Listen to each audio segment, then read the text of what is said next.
रामकृष्ण हरी उजळलेले भाग्य आता अवघी चिंता वारली संत दर्शन या लाभ पद्मनाभ जोडियाला संपुष्ट हे हृदय पेटी करुणी पोटी साठवू तुका मने होता ठेवा तो या भावात सापडला. मला वाटतं आज आमचं नामाचा बाजार हे जे नामस्मरणाचं केंद्र आहे या ठिकाणी धन्य आज दिनं झाले. संतांचे दर्शनं झाली, पापा तापा तुटी दैन्य गेले उठाउठी झाले समाधान पायी विसावले मन तुका म्हणे आले घरात तोची दिवाळी दसरा. हरिभक्त परायण कीर्तनकार महाराज एकनाथ पाटील कर्तेश्वर मंदिर मोठी भिंगार ना मोठी भिंगार आणि हे आमचे नितीन महाराज आहेत. तर आमच्या या पाटील महाराजांच्या समोरच बघा आमच्या वडिलांचा जो 1000-2000 पानाचा गाथा लागला सकल संत गाथा. तर त्यांना उत्सुकता होती या सगळे बघण्याची. तर मला वाटतं 2 शब्द तुम्ही ह्याच्याबद्दल सांगा.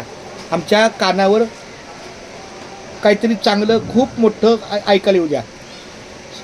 ही संतांची सामुग्री आहे, ही खरी संपत्ती आहे. हां, त्यांचं चरित्र म्हणजे संपत्ती आहे. हां, प्रत्येक संतांचं चरित्र आहे यामध्ये. त्यामध्ये तुकाराम महाराज, ज्ञानेश्वर महाराज, रोहिदास महाराज, हां, गोरा कुंभार, सावतामाळी, मीराबाई, जनाबाई आदी करून संत मंडळी.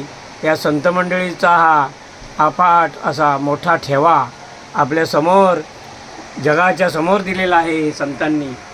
आणि हे ज्ञान धन आहे. या धनाला कोणीही लुटू शकत नाही. क्या बात आहे. या धनाला कोणी स्पर्श करू शकत नाही. एवढं मोठं धन आहे हे. हो, आणि ते आमच्या या महाराजांना, चंद्रकांत महाराजांना चला. आणि सापडलेलं आहे. एवढं मोठं धन मी आज बघतो माझ्या डोळ्यांनी. होय माय बाप्पा, माझ्या वडिलांचा हा ठेवा आहे. बघितला अजून हे बघा, हे बघा आता लावायचं आहे. भरपूर काही माझ्या बघितलं, पण एवढा वडिलांकडे मोठा भरपूर धनाचा ठेवा हा अजून माझ्या आयुष्यात बघितला नव्हता. पहिल्यांदाच बघतोय हा ग्रंथ. कुंडली गौरधारी विठ्ठल श्री ज्ञानदेव तुकाराम पंढरीनाथ भगवान की जय. नाही तेच नाही, माझ्या वडिलांची पुस्तकं पण आहेत. मला त्या पुस्तकात आहे. काढून ठेवा तसं सगळं जरा. असू द्या. ऐका, रामकृष्ण हरी आमच्या वडिलांचं, माझ्या वडिलांचं हरिभक्त पारायण वैकुंठवासी पांडुरंग कारंडे महाराज माझे वडील यांचा पूर्ण आयुष्याचा ठेवाच ह्या सगळ्या साधन सामुग्रीमध्ये त्यांच्या लेखनामध्ये. त्यांनी सुद्धा 5 ग्रंथ लिहिलेत. त्यातला सगळ्यात रोहिदास चरित्र ग्रंथ आहे. नंतर नारदांचा संत मेळा आहे. नंतर नारदांचा संत मेळा ज्ञानदीप आहे. त्यांनी तो ग्रंथ लिहिलेला आहे. आजा मेळा चोका मेळा ह्याच्यावर पण लिहिलेलं आहे. त्यांचं लिखाण आहे. पण आता कसं आहे, जास्त प्रसिद्धीला किंवा पसारा हा माझ्याही थोडा जास्त येत नाही, त्यांचाही नव्हता. त्यामुळं जे काही केलं ते पांडुरंगाला अर्पण. पण त्यांचा खूप साठा आहे. त्यांनी हे जपून ठेवलं. मला माझ्या आईने पण जपून ठेवलं. हे गेली 40, मी जिथं इथं जाईल तिथे हे सगळं साहित्य माझ्याबरोबर असतं. पण आता हा नामाचा बाजार मला का कोणाष्टक एक अभंग आहे की नामाचा बाजार, नामाचा बाजार ही पंढरी नामाचा बाजार. नामच द्यावे नामच घ्यावे कोटी कुळी उधार नामाचा बाजार. मग जेव्हा कधी मला असं वाटलं आपलं दुकान होईल, त्या दुकानात फक्त पांडुरंगाच्या माऊलीच्या संतांच्या ज्ञानाशिवाय दुसरा विषयच नाही. मग आपल्या दुकानाचं नावच बघा काय लिहिलं, नामाचा बाजार. इथं फक्त लोक येतात, रामकृष्ण हरी म्हणतात.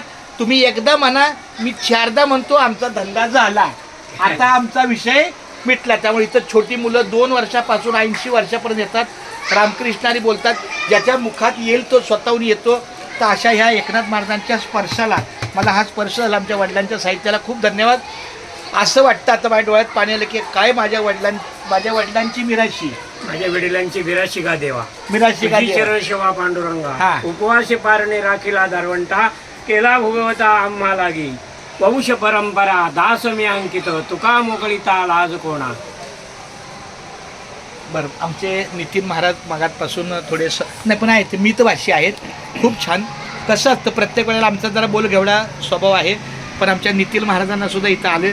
नितीन महाराज, तुमच्या मुखातले 2 शब्द आता घ्या. नामाचा बाजार हे पाहिलं, इथं दुसरा विषयच नसतो. तर तुम्हाला कसं वाटलं जरा सांगा.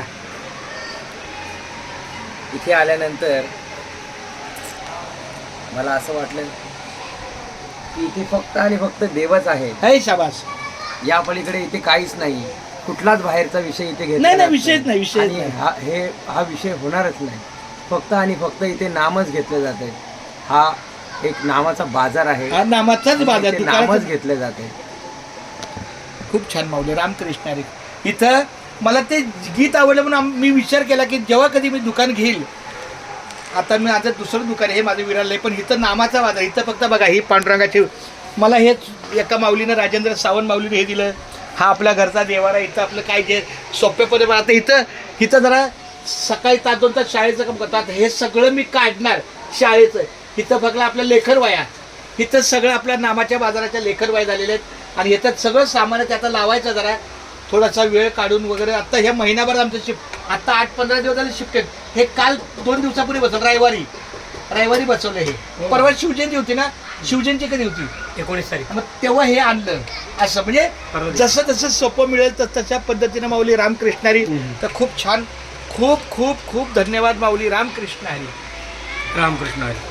आणि माझी विनंती आहे आमच्या एकनाथ महाराजांना, नितीन महाराजांना, इकडून जाताना येताना हे डावलून जायचं नाही. नाही, इकडे आम्ही येणार. हा म्हणजे या नामाचा बाजार तुमचाच आहे. इथं म्हणून कोणाचं नाव नाही, काय नाही, नामाचा बाजार. इथं यायचं, रामकृष्ण हरी म्हणायचं, संपला विषय. कोणाला वाटलं तासभर बसावं, लिहावं, तर खूप चांगलं आहे, छान. हे तुम्ही आज आम्हाला दाखवलं, हे मोठा ठेवा होता तो गुप्त होता. नाही आता कसं आहे, आता हे जोपर्यंत तुम्ही खुल्या मनानं किंवा एक पांडुरंगाच्या स्पर्शानं आमच्याशी जवळ होत नाही तोपर्यंत त्यात भरपूर आहे. आता मी ते आता हे कसं इथं थोडं छोटं आहे म्हणून ह्याच्यात सगळं साधन आहे, पण हीच माझी संपत्ती आहे. हे जपून ठेवले काय, हे काय, हे माझ्या आईने ह्यात घडी घालून ठेवलं. हे बघ, हे घडी घालून ठेवलेलं आहे. हे ह्याचंच आहे की, पण म्हणलं आता हे इथं बसत नाही ना, म्हणून तिथं ठेवलं जरा. आता सगळं करायचं. हे आमच्या एकनाथ महाराजांचा मला आशीर्वाद लागू दे. माऊलीचा आशीर्वाद खूप छान.